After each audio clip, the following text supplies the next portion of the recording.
number of home ownership among families have the lowest levels of crime.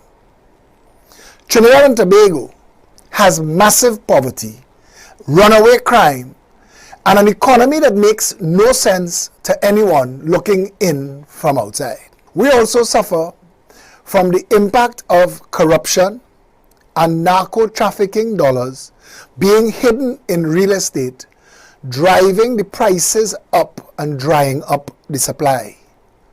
Banking in Trinidad and Tobago, unregulated, our mortgage system creates a scenario where the average house, the average home, by the time it is fully paid off, would have cost the homeowner twice and more the value initially paid.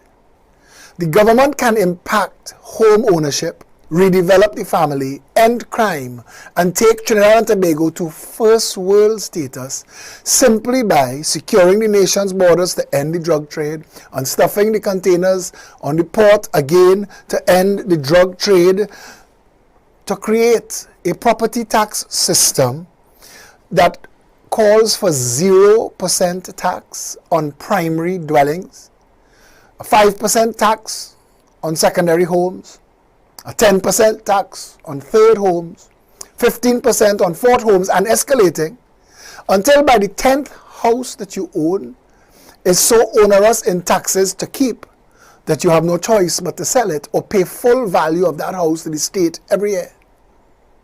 We need to do this to drive corruption dollars and drug dollars out of real estate and bring the prices back in reach with the average income, the average wage, the average salary. Trinbagonians do not get full value for their money, and that is a conversation we have to have.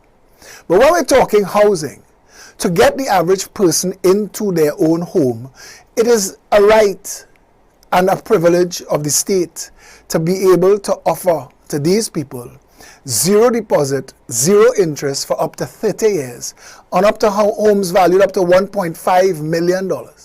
This would reduce the mortgage payments to about $500 per $100,000.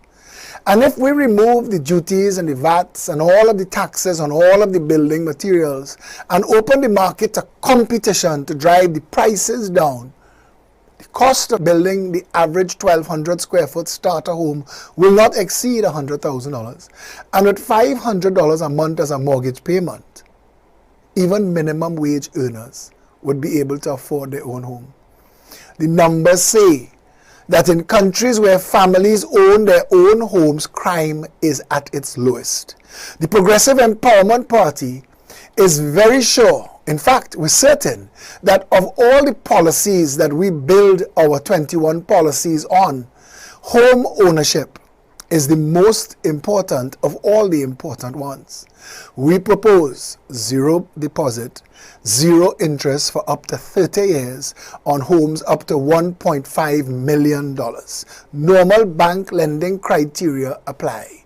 In Trinidad and Tobago, no one policy has the greatest opportunity to impact upon the development of the society like home ownership. The Progressive Empowerment Party promises to make home ownership for all a central pillar in all of our economic development. I am Phillip Edward Alexander, and this has been 3 Minutes to a Better Trinidad and Tobago.